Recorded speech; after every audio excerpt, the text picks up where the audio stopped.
My dream role since I saw the Nutty Professor, and I didn't know who this man was. I want to play Teddy Pendergrass. Ooh. Yeah. Please be nice. Please be nice. And I'm like, there's no way. He's going to go ahead and create something over here. Coming up on another act, I sit down with actor Terrence Terrell, where he talks about his role in CBS's Be Positive and about a famous athlete that he bears a striking resemblance to. You know, in Be Positive, you portray a former NFL athlete who is dealing with fading fame, and he's high energy. Is there any real life athlete that you were modeling this character after as you were building him? Um, Russell Wilson. Well, I played football one time, got hit, and I quit. So, but high energy. I was a drum major in the South, so we're around the football players. We're the icing on the cake. So just being around like those young, driven Southern guys, because at the end of the day, that's sometimes, well, most of the times, the way out of the South and out of the neighborhood. So yeah, I modeled it after a couple of college football players I knew personally, and then of course Russell Wilson, because I think he's so cool. Tell me about getting the call to play this role. What was that like, and what made you want to be a part of the show? Well, what made me want to be a part of the show, I got the script, and my manager, Kaylin, she was like, "Oh, you're going to love this one. It's close to home." So I'm thinking like, okay, let's see how close it's going to be. But sure enough, it was about Eli Russell, who's on dialysis. And when I was 15, my grandmother went on dialysis. And so I moved back down to the South to help her, and just watching her go through dialysis, and she used to dress up like Diana Ross. And I'm like, lady, you going to sit in the chair. What are you doing? She said she had to make it entertaining. And so it's so crazy and amazing that I get this script and now I'm really making dialysis entertaining. So when I read the script, I teared up a little bit. And when I got the call, because I did one take, and I got the call, and they told me I had the part, I was just like, I was excited, but it felt like it was meant to be because of my journey and where I've been, and knowing how I want to tell stories that make a difference and really bring knowledge to different worlds. You've already collected a top prize in this town for a digital series by Issa Rae. How did that moment change things for you as you were starting to really build out your career? Oh my God. It's one thing to be noticed, like, oh, congratulations, you're an actor. And, but it's a whole different thing to be from a little town where you didn't know anybody in Hollywood. You don't know how to do it, but you just had this drive and fire inside of me. And so when I actually got on that stage, I don't remember what I said, but I knew that people in little towns like where I came from, Cleveland, Mississippi, they can look and know that it's possible. You don't have to have the family member that's already on TV. You don't have to know the right way to do it or how to do it. You just have to jump, have faith, and stay focused. One thing that I loved learning about your story is how you really want to combat colorism and what that was like for you growing up as a young man. Colorism is something that's uncomfortable, I think, Yeah. for us in this community to talk about. But when we do talk about it, mostly we're talking about the beauty aesthetic from a female perspective. But I want to hear what that was like for you as a young man, because what you are doing is specifically speaking to young men, yes? Yes, yes. Yeah.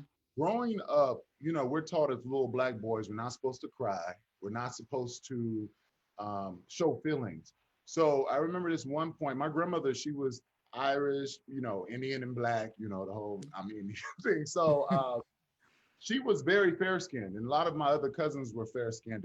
But me, I was one of the darkest ones. So my favorite book was The Ugly Duckling because, like I said, there was no representation. I knew he was a dark duck that became powerful at the end. So I didn't know what it was. I knew that I didn't want my skin color anymore. And this is the reason for my short, Skin Deep. There was one time I actually attempted to wash my skin color off because I wanted to be the same color as my other cousins, lighter, because they got treated better. So my grandmother, she really honed in on me when I was younger and really always told me, reminded me how great my skin was, how she wished she was my skin color because, the darker the berry, the sweeter the juice, and it's royalty. going through that and now walking in a room, and I know you get it because you're a beautiful chocolate sister. You walk in a room and everybody's like, oh, they want to touch your skin. They want to know the secrets. What's your skin regimens? You're so lucky to have the skin. But at the same time, you have to remember we had to deal with a whole nother side when we were children. So mentally to even get that out now and to take a compliment of your skin color, like, oh, thank you. It's an entire different type of journey. So you're still fighting on a different level every day, just walking in your skin color. Yeah, and from a Black male perspective in Hollywood in particular, growing up, I've heard, and I'm sure you have heard this before, Wesley Snipes made dark-skinned brothers in, or Morris Chestnut, all of a sudden, dark-skinned men, are in. And I'm curious to know how that played a role in your navigation in Hollywood. Like, did you start hearing people reference the melanin in your skin when you were going up for jobs? Was that something that was present? The big one that what just stood out for me was Giants. When James casted me for Giants, I was playing opposite of Sean. He's 6'5", the same skin tone. So automatically in my head, I was going and I'm like, there's no way he's going to put two dark-skinned brothers in the same scene together. That's just going to be extra lighting, all these different things in my head. So definitely going into Giants, I was like, how is this going to work? But it was the most beautiful cinematic thing I've ever done to this point of my career. So if I can stand in that space and make even one little boy feel like he's worth it, hey, I'll stand right in it. Well, here is one very famous athlete with a lot of melanin in his skin that I hear, and I can see now that I'm talking to you, that you often have gotten mistaken for. People think that you look like him, of course. It's LeBron James. And not only do you kind of favor LeBron James, and you kind of bring him to life in this upcoming Jamie Foxx film, All-Star Weekend. Tell me a little bit about that, because that's Jamie's directorial debut. That was entire, because I don't think I look like him. It's like sometimes I'll see a picture from his side profile. I'm like, did I take that? But going into that casting and seeing people, how they reacted, thinking that I was really LeBron coming on set, I was like, no, I'm Terrence. But it was amazing. It's fun to even be compared to somebody like that. He's a king. He's literally, when you walk in, you see his power. He's graceful. He opened up the school. He's giving back every day. And so it's an honor to be compared to him, but it's kind of scary because I get followed through the grocery store sometimes, even with a mask now. And the guys are like, LeBron, King James. And I'm like, no, it's not me. And my brand is I Crown Me. So I always have like a crown somewhere. And my license plate say King 84. So everybody's always. Tell me about working with Fox in that capacity, because of course we know him to be this award-winning actor, but here he is stepping into a space for the first time. What was that like? It was amazing because, you meet these superstars and you just hope that they're nice. You know what I mean? Like, please be nice, please be nice.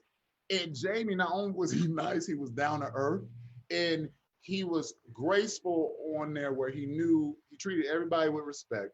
He knew what he wanted. We got in there, we had fun. And it was just a great environment. But there was one day I couldn't make it because I thought I was wrapped. And so they called me last minute, 5 o'clock, rush hour, going to his to set. And when I got on there, Jamie literally jumped in my arms. She screamed LeBron and ran and jumped in my arms because he was so happy that I made it for the last day. So he's everything you would want out of a superstar and everything you need in like a friend or a brother. So he's so cool. Oh, that's so great. I'm really excited to see this film because I remember first talking with Jamie about this film like 3-4 years ago. I mean, he's been really working at it for a really long time.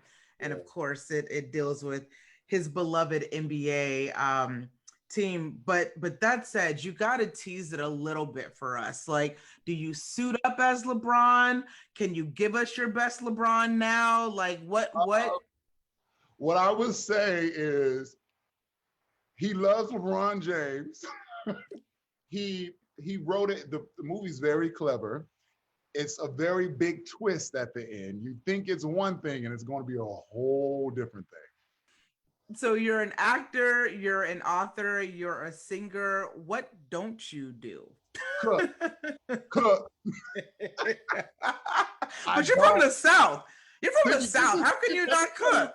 See, this is the thing. Yeah. Throughout my entire life, you from the South, you gotta know how to cook. So, I was trying to understand the mechanism of seasoning, but I just, even with chicken, I just throw whatever make it colorful, and it never tastes good. It always dry. So, that last relationship, I was trying to cook, be that, let me cook you something to eat, baby.